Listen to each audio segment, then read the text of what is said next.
What makes the best footballers in the world so special? Why are they so much better than us? These are just two questions that we all ask after we watch them play. Today, we'll get answers to those questions, so that way we can improve as players by copying the best players in the world. Welcome back to the channel, or just welcome if you're new. There's 6 different areas that we can learn lessons from the best players in the world. And let's get the most obvious one out of the way first. They are all unbelievable technical players. But this isn't down to talent alone. And if you believe that, you're limiting yourself and your potential as a player. Messi and Ronaldo weren't born the best footballers ever, winning the genetic lottery or being blessed by otherworldly skills. They worked for their technical skills. It's really unfair to them and all the work they've put in to put all their skills down to talent. They've dedicated their lives to mastering the ball. If we follow their example and train once or twice a day, we too will become unbelievable with the ball. Maybe not to that level, but you'll see tremendous growth in your technical ability. And it's not for everyone, but the more time you spend with the ball at your feet, the more impressive your technical ability will become. But this is just one piece to the puzzle. Another area we need to learn from our idols is the tactical side of the game.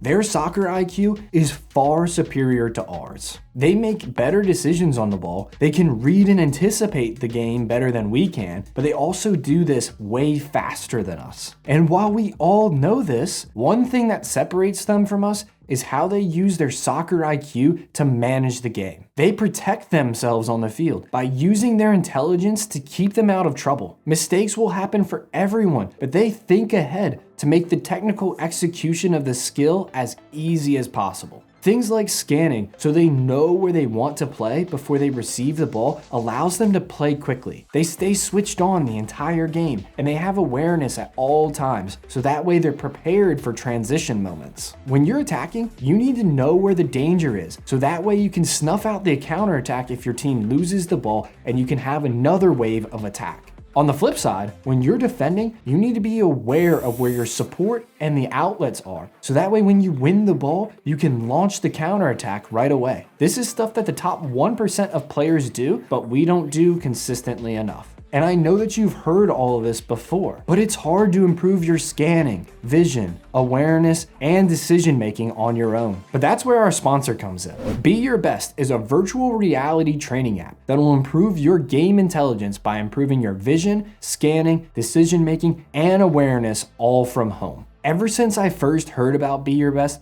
I've been dying to work with them and use their app. It has improved my match intelligence a ton already, with my scan rate and my critical scan increasing by 35% or more, as well as my decision making and scan timing improving too. And that's great, because players who scan more make over twice as many successful forward passes than players who scan less. And also, the best players in the world have higher scan rates than players at lower levels. And we've all been told by our coaches that we need to check our shoulder or scan before receiving the ball. With over 800 game scenarios recreated from real-life pro games, Be Your Best is the best tool to help you make improvements in those areas, because now you can practice it on your own anytime and anywhere. And you don't even have to take it from me. It is used worldwide by lots of pro clubs like Dortmund, Wolves, and Copenhagen, to name a few, as well as top professional players like Odegaard and Tchouaméni. Link to Be Your Best is in the description below. And thank you, Be Your Best, for sponsoring the video. And thank you guys for supporting me and the channel by checking them out. The third difference between the best players in the world and us is their work rate. In an old video, I shared the leaked training schedule of 13-year-old Martin Odegaard, and the amount of time he spends training is insane. He did 11 hours of individual training a week, on top of 9.5 hours of team training, lifting, and playing in games. The reality is, though, that it shows you the blueprint to what it takes to become a top-class player. There's nothing glamorous about it. In fact, it's all inputs and outputs. If you also put in 11 hours a week to focus on your passing and first touch, you'll see massive growth quickly. And some of you will be mid-typing a comment saying how you don't have time or access to a field. And that may be true. I'm not going to take that away from you.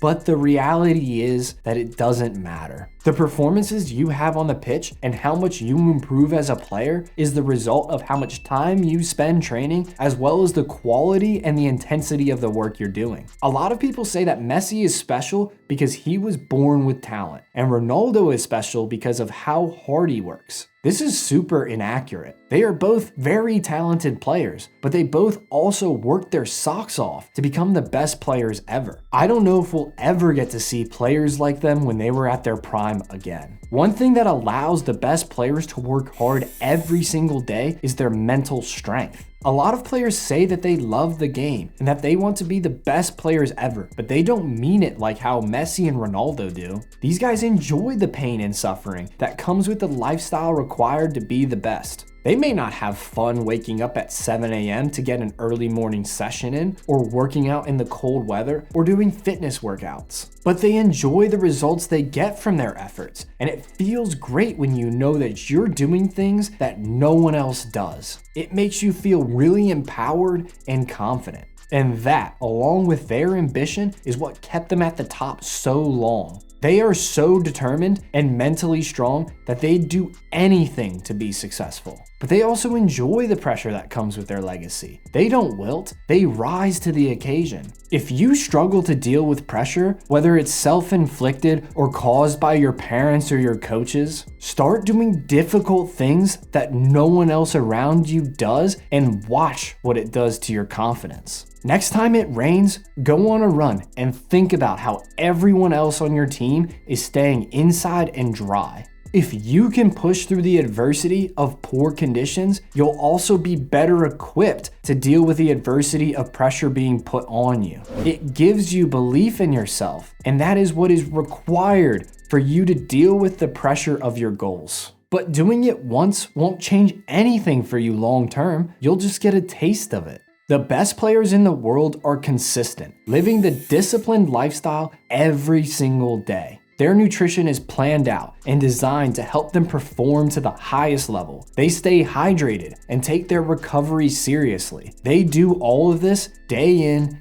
day out, while we just do it a few days a week. And I know it's hard to do daily. Trust me, I'm not perfect. I'm far off these guys, but that's what it takes to get to that level. I mean, think of it this way. How arrogant do you need to be to think that you can achieve similar results to those guys by doing less? The consistency of their performances on the pitch are down to the consistency of their inputs.